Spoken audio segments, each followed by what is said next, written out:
Hello and welcome to episode 14 of the Actual Magicians. Yes, I am an Actual Magicians bookshelf, where today we are going to be covering the basic 10 steps to become an occultist for the absolute beginner. So I've been asked to talk about the safest, most efficient steps that you can take, the most, standard steps that you can take if you want to progress your journey into occultism in a safe and deep manner, something that will get you the best results in the most tried and tested way. So I'm going to be covering 10 things today, a nice 10-step thing. We are going to be looking briefly at the Golden Dawn and magic in theory and practice, or magic, and I'm going to be giving you 10 tips, and they are keeping a journal, recording your dreams, read the foundational books, get a tarot deck, practice some basic meditation, learn the basic correspondences, which I'll talk about in a bit more detail, then learn the fundamental rituals, which are the lesser banishing ritual of the Pentagram. This is something for your mental, holistic safety and astral safety as well. Liber, Resh, or solar observance. You can also do a lunar observance as well. The middle pillar, the rose cross, and that's our full 10 things. And I'll talk a little bit about why those are important to learn to begin with, and perfectly safe for a beginner, and in fact a foundational essential part of your practice as an occultist. You should know each of these off by heart. So the very first thing to do, and I've done a separate video of this which I'll link somewhere up here or up here, is to keep a magical journal. One example is the Dancers to the Gods, the magical records of Charles Seymour and Christine Hartley, 1937 to 1939, edited and introduced by Alan Richardson. And these were two of the leading occultists in Dion Fortune's Fraternity of the Inner Light. And we have a record of all of their visions, all of their travels, all of their rituals, all of their dreams and so forth in this book. And as you can see, I've referenced it quite a few times. I've used this quite a lot, and it's very useful to have magical records. And I think I showed in the 10 tips for keeping a magical journal video some other examples. And it's really important for your own progress, because over time, as you start to undergo changes in your personality, in your perspective, in your outlook, and in your fundamental sense of identity, it's very important to have some external record of that, something that isn't other people, something that you can personally refer to as a linchpin of your presence in existence. No matter how much you shift your identity, it's a fundamental lifeline, literally, to your presence through time, no matter how you then later change your perspective on time, on identity, on these very fundamental building blocks that we take for granted in existence, in our own personal existence. It really does matter, because over time, as you build up constructs and then take them down with the rest of your identity, then it's going to be very important to have this record of how much you've changed over time. So that's the very first thing to do, no matter how simple it is, even if it's jottings, even if it's a notepad, electronic on your computer, even on your phone. Just a record, a journal, and you'll see in the other video some of the tips that I've suggested for keeping that journal. So that's step number 1. If you're not an occultist and want to be an occultist, step number 1, keep a journal. Start your journal today. It's very important. Step number 2 is to record your dreams. Again, over time, particularly, it's very useful to go back to records of your dreams, because your unconscious, your astral awareness can often channel itself through dreams. It's the easiest communication mechanism with a more holistic view of the universe that isn't bound by your identity, your personality, your culture, and so forth. The unconscious allows us to tap into a wider field of awareness, and as such, it can bring through things that are presently outside of your sphere of connection to the greater whole. And so dreams are a very easy, quick, simple, it's something that we all do. You don't need any extra equipment other than a way of recording them. And that's very important as well. So number 2 is to start recording your dreams. So you now have a journal and you're now recording your dreams. So far, not so much occult. So far, this could be anybody's existence. Perhaps someone going through a process of psychoanalysis that is now recording their dreams, keeping a journal, keeping a health journey journal, and so forth. So very fundamental things, but very important. And one of the other important things behind all of this is safety in the things that are dangerous in the occult, which are not necessarily the things that a lot of beginners think.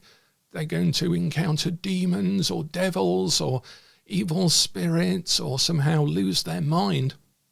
There are far more fundamental dangers that you can fall prey to, and these 10 steps are ways of mitigating against those risks, even from being a beginner. Also, all of these 10 methods are there to do something else, and that is, well, several things, but one is to establish discipline. It's really important. There's no way that you're going to be able to do any of the later steps of occultism properly if you don't have some form of discipline. For example, a year-long working where you're doing something every single day at noon, a year-long working where you are having to do a particular practice. It's very difficult to do those if you haven't trained even the most basic disciplines. So don't believe all of the chaos magic stuff, the shortcut stuff. That may be all very good for getting effects if that's all you're interested in doing, but there is no consistency to that. There's no journey. There's no spiritual overarching narrative into a wider field of existence. In effect, there's no initiation in those approaches, even though they can produce results. As we've seen in my little video on chaos magic, looking at the book of results and so forth, it's effective, but it isn't the whole picture. Number 3 in our 3 essential steps is now moving into actual occultism, and that is the study of occultism. There was a book, a fiction book, and I can't remember what it was called now, something like Satan Wants Your Soul or something. And one of the characters in this fictional book, which was a wry dig at occultists and occultism in general, particularly in middle-class England, was a line that said something like, the practice of magic is to study the practice of magic. And I really don't think that's the case. It shouldn't be the case, but it does appear to be for a lot of people. They study magic, but they don't practice it. And it's a living thing. It's an experience. It's the art and the science of it. It isn't a study. But you have to have foundational studies. So Magick by Aleister Crowley, including Magick in Theory and Practice, or Book 4. This is essential reading, as is the Golden Dawn. You can see even to this day, I still have bookmarks in this, and I've got several versions of the Golden Dawn. I think it's about the 7th edition that's out now, and these 2 books are the essential books to have if you don't have anything else, and can provide a lifetime of study for you. Although obviously there are going to be some contradictions between these 2 books. But foundational books, and again, there's a separate video which I'll link one side or another, that I did on the 10 most foundational books, including these two. So that's the next thing to do, to start some actual reading. The fourth thing to do is to get a tarot deck if you don't have one already. And I say get a tarot deck, not any other form of divination. You can do divination through the I Ching, through runes, through candle magic, through all sorts of different things. But tarot is a language, and one of the books two of the books actually, in fact I've got 3 here, that will help guide you in that, and I've got other videos on this as well, is my own Tarosophy, which is a sort of brain dump of some of my stuff at the time in tarot, Kabbalah, magical work, and this is in 3 grades, beginner, intermediate and advanced, so that you can stage yourself through the 50 exercises that I give in that book. But on top of that, I would have a look at, again, by myself, The Magician's Kabbalah. Kabbalah is an initiatory path illustrated by tarot. This in particular is the book that I wanted to write a long time ago, and it summarizes all of my understanding of the actual magical path through tarot, through the initiation system and so forth. A little bit dense perhaps, but it's something that turns tarot into something more esoteric. But if you're interested in something far more practical, then my book with Tarly Goodwin, published by Llewellyn, Practical Tarot Techniques. This is, strangely enough, it's not one of the more popular of our tarot books, but it's the one that's got the most practical stuff in it, literally practical stuff, for everyday reading for strangers, for how to read if you are in a hurry, all sorts of things that have come from 35, 40 years of experience are packed into this little book. So if you're into practical stuff, that's the one to get. If you want to study the more esoteric stuff, then The Magician's Kabbalah is the one I would recommend. And these are particularly for beginners, as this is a beginner's video. So step 5 in these 5 steps, once you've got a journal, you're recording your dreams, you're reading the foundational books, you've got a tarot deck, you're practicing some basic tarot reading, is to now practice some form of meditation. When I first started, I went into the Ace of Wands occult bookshop in Derby and wanted to grab all of the ceremonial magic books and the witchcraft books, but the guy there told me to get a book which was, I think, called Basic Yoga Practices, and it had meditation techniques in it. And it was really useful because for several weeks I practiced. I had bought the book and I practiced morning, noon and evening, a simple 5-minute meditation, just trying to still my mind, trying to access my body awareness, concentrate on my breathing, and become present in the moment, a form of meditation, a form of mindfulness. And that got me into studying Zen as much as studying Zen one can actually do, rather than perhaps not experience Zen. But that led me into a slightly more foundational relationship with my own sense of presence, with my physicality, with my relationship to the universe, and with my own brain. And so it was like an introduction to my own brain.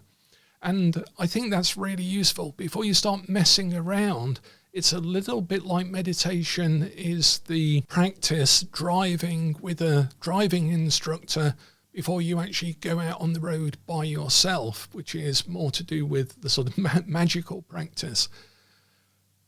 One thing I would say as well is that in all of these things, it is far better to have a teacher, a supervisor, or a structure. And this is why I will recommend Magica School to you, which is our teaching site with classes in everything from witchcraft to herbalism, to spellcraft, to alchemy, to ancient Egyptian magic, one of my favourite courses on there.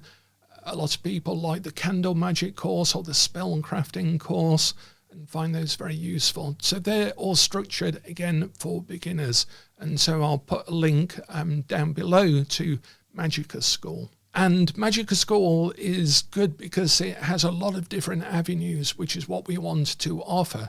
So whether you want a more neo-pagan, Wiccan approach, or whether you're more interested in Kabbalah and alchemy, whether you're interested in herbalism and natural magic, the new course that I'm teaching there on Hague Wicca or hedge witchcraft, that is more to do with my current practice out here in the Lake District.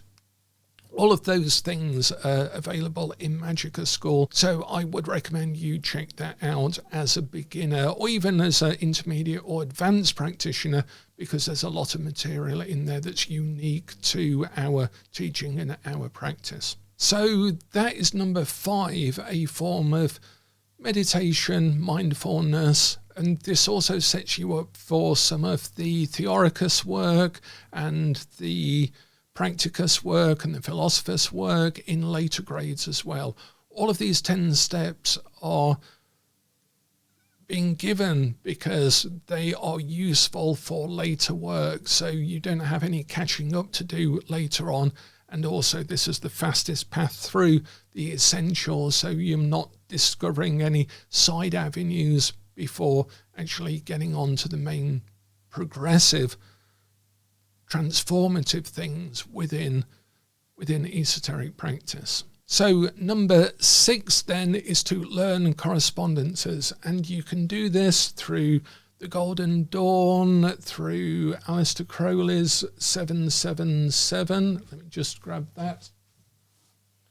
For example, 777, where you will learn the correspondences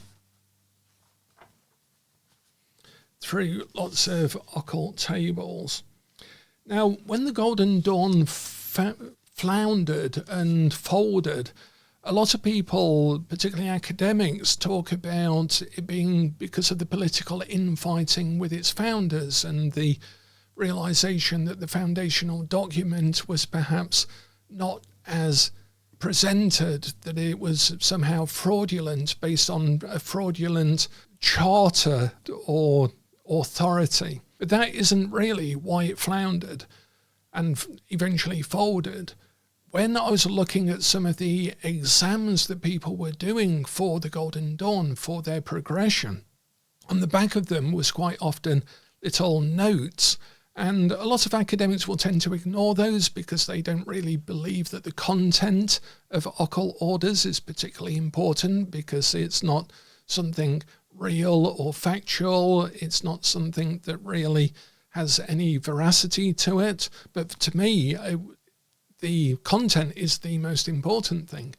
And in these little notes, you start to realize that people were complaining of 2 main things. Students were complaining of 2 main things.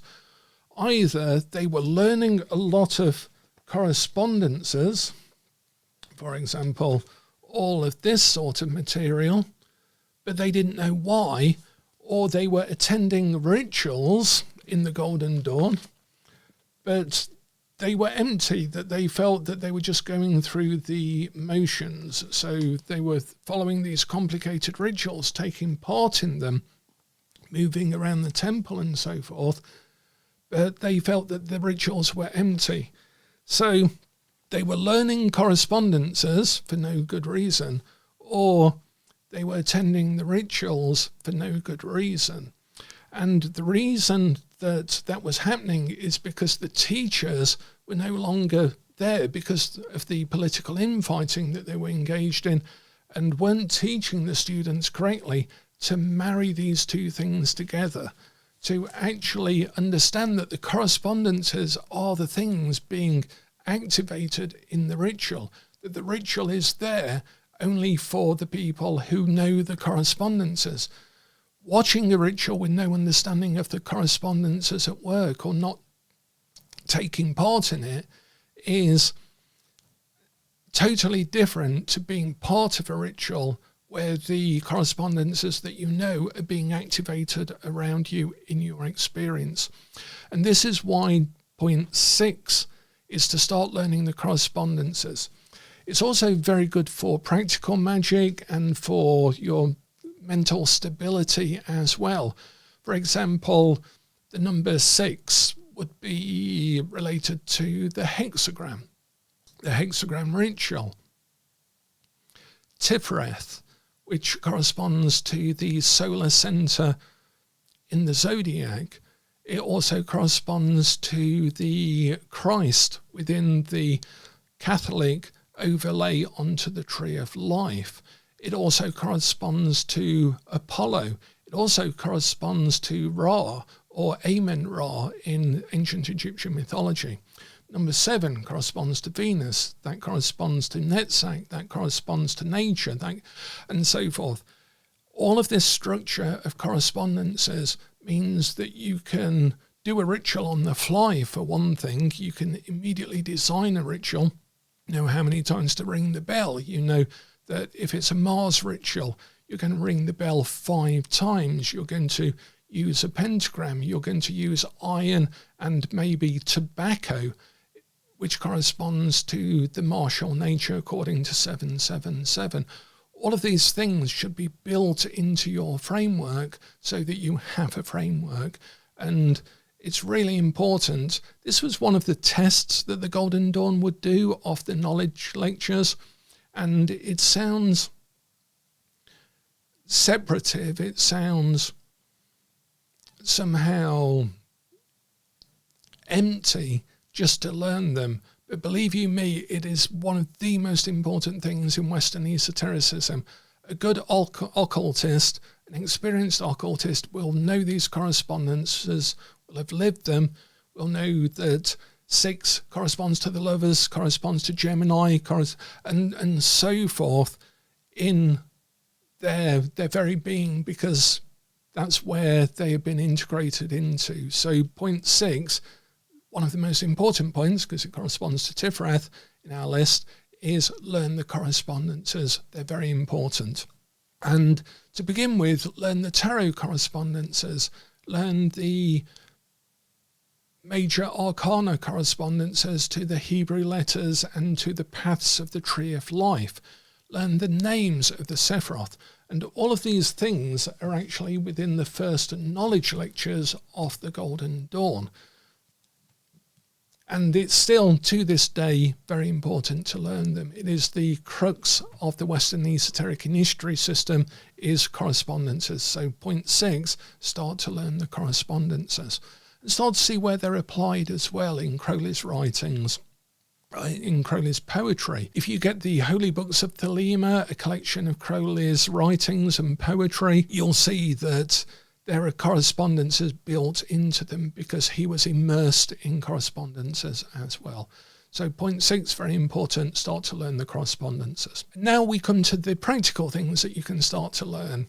And you can do this quite early in your studies. Perhaps you want to do a bit of tarot first, a bit of meditation first, a bit of visualization work first, perhaps.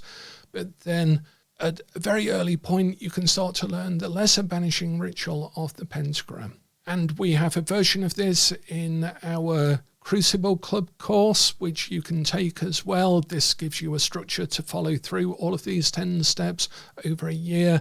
And it's the requirement that you have to do if you want to join our own private magical order, the Order of Everlasting Day, to which everyone is invited once you've completed the Crucible Club work. And the lesser banishing ritual of the pentagram, as I think I covered in the How to Be Initiated video, is very important because it's a protective ritual, but also it orientates you in space. It gives you a good anchor in space. No matter where you are, you can immediately do the banishing ritual of the pentagram, and it earths you, it anchors you, it balances you, it centers you, it protects you, it allows you a pause if you're trying to deal with someone who's being aggressive. I've used it in interviews, in personal situations quite a lot. I've used it when being attacked by demonic beings in my sleep, all sorts of things. The lesser banishing ritual is our mainstay of magical practice, so start to learn it quite early on. And you should be able to do the lesser banishing ritual, the Kabbalistic cross. You should know these off by heart as part of your practice. So number 8, it's another practice which is Liber Resh. And Liber Resh is in Aleister Crowley's work. It is a solar observation. It's a regular daily observation of the sun at dawn, at noon, at sunset, and at midnight. And one of the important things with this is it orientates us in time, as the lesser banishing ritual places us in relationship to space. The Liber Resh places us in time, and it gives us a good anchor point for existing in time. And also, Liber Resh is important, particularly with keeping a journal of you doing Liber Resh and recording when you did it. It shows you just how little in control of your life you actually are, because there will always be something in the way of you doing what you have willed to do. You have willed to observe the sun and say something and do a certain action through Liber Resh at dawn, noon, sunset, and midnight. And if you cannot do that, then that perhaps shows you where the limitations of your will are, where your distractions are, where your attachments are. And so there's something else going on underneath that that's really important, again, in later work. And that's why I'd recommend it for beginners as well.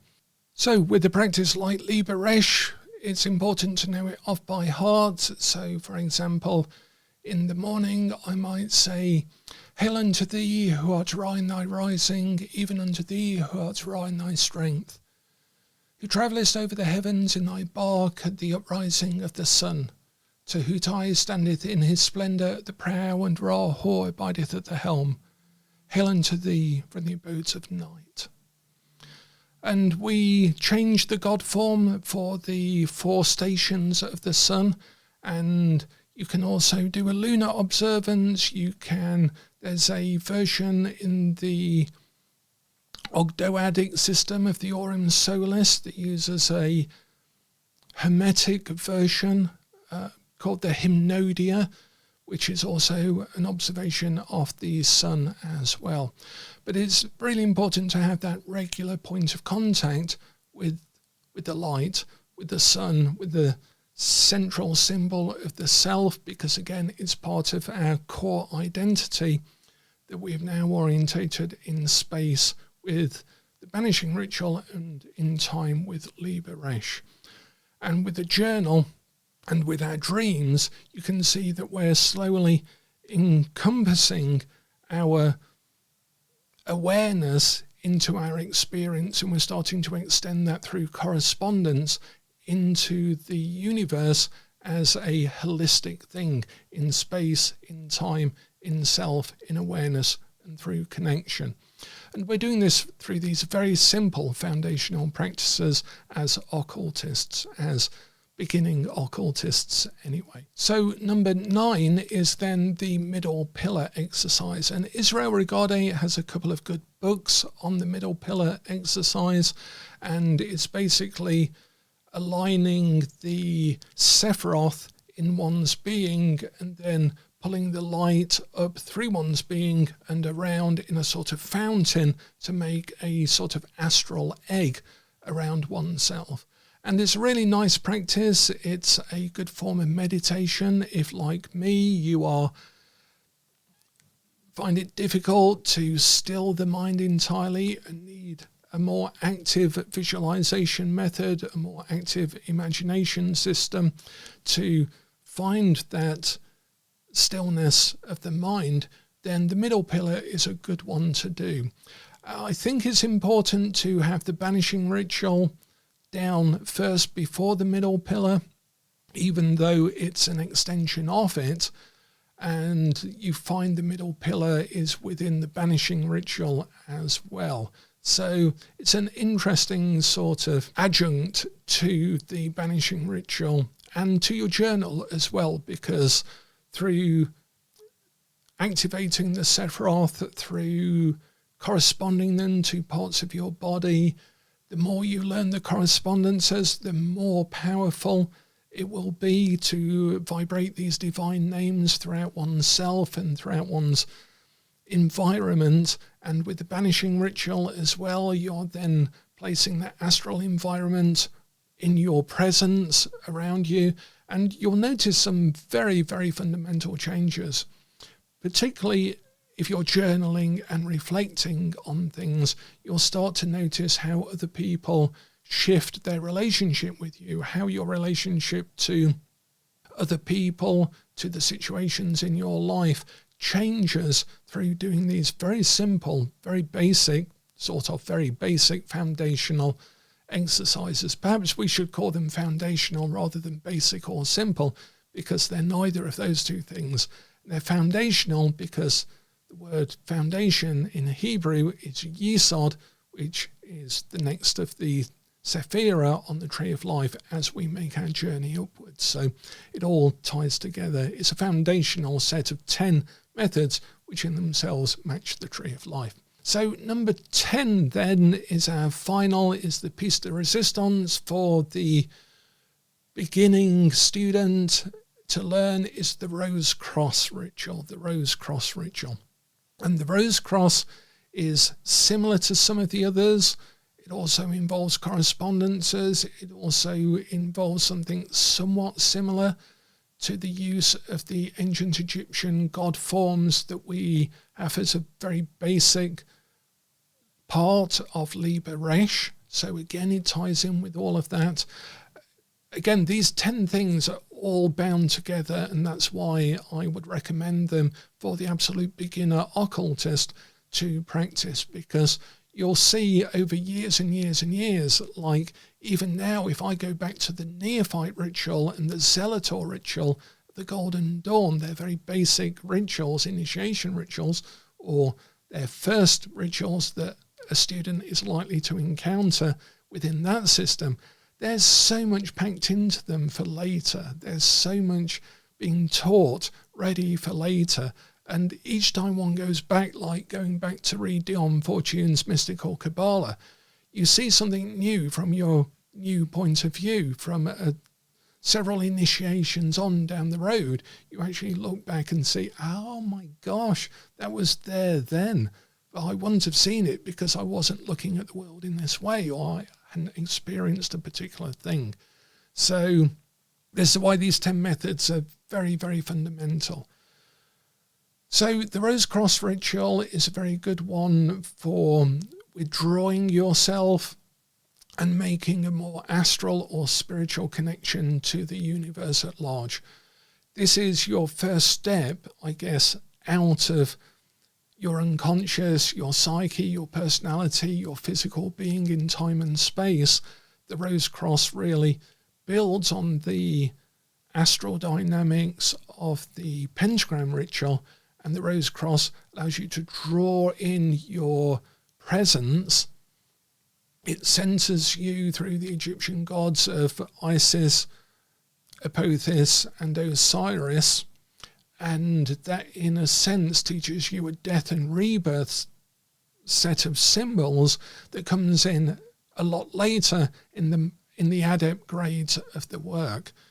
And also in terms of basically understanding the transformations that are really, really going on at the heart of the initiatory system within the Western Esoteric initiatory system, particularly as I teach it. Initiation is at the heart of it, and the death and rebirth symbolism is really core and central to that. And in the Rose Cross ritual, you are in effect closing yourself down, and it's very good for meditation, for withdrawing from the world, for recentering. It's very good for protection if you don't want to be as splashy and out there as the Banishing ritual, which is basically the Panzer tank of occultism. It's the be-all and end-all of building a solid wall around you. The Rose Cross is more like the ninja stealth version of drawing yourself in. But also it's very good for healing. It's very good for sending healing to others. For when people say, I will include you in my thoughts, the Rose Cross is the practical method of actually doing that for and with other people. And if the lesser Banishing ritual is orientating you in space, Liber Resh is orientating you in time, the middle pillar is orientating you into yourself, then the Rose Cross then orientates you in relationship to the universe, the spiritual universe as well, the real universe as it is. And so with those methods, so we've got the methods 7, 8, 9 and 10, these all bind together to really put you in the best place possible for your studies, for your work, for all of the rituals you might want to do, for all of the studies that you might want to do. These 5 things, LBPR, Liber Resh, middle pillar, Rose Cross, 4 things, these 4 things will really center you for all of those things. And I was going to say they might seem a bit functional, a bit boring, a bit difficult to learn, and so on, but I don't think they are. These are magical practices. If you want, you can robe up, you can light some candles, you can burn some incense. If you want to make them more engaging or more sacred, more magical in terms of building a temple. But again, we have a load of rituals in Magicka's school, in the spellcrafting course for building your own rituals as well, from a very beginner level, and practicing candle magic and more practical things to go down that route of inquiry. Because as we saw in our previous video, why bother becoming an occultist in the first place, which I thought I should address first before talking about how to become an occultist, is why bother? Are you really doing it for the right reasons? Is that spells, whether it be Enochian, summoning spirits, whether it be travelling onto the Enochian ethers or experimenting with the archetypes of the Platonic solids, or whatever work it is that you're doing, it is all fundamental inquiry. It is all, what is the nature of the universe and my relationship to it and my identity within the universe itself. Whether you are working out if you can make a cup of coffee, or whether you are working out whether you can turn lead into gold, it is all a fundamental inquiry into what is truth, what is reality, what is the authentic nature of my experience here in this present moment. What the hell is going on? And all occultism is a deep dive, the deepest possible dive into the limits of that inquiry. And this is why I think it is important to be an occultist, and why I encourage other people to do so. And hopefully in these 10 steps that I've given, it is a reasonable starting point. If you want to be more dynamic and committed to this and find this way of teaching of use to you, then I would recommend Magicka's School, which is a monthly subscription, but hardly anything for the amount of materials that you'll be presented with that we've put in there. And also the Crucible Club, if you're more interested in joining us in our own magical order of people who have gone through this and are now working on the things beyond these first 10 steps. So thank you for being here with me, and as ever, the worker is hidden in the workshop.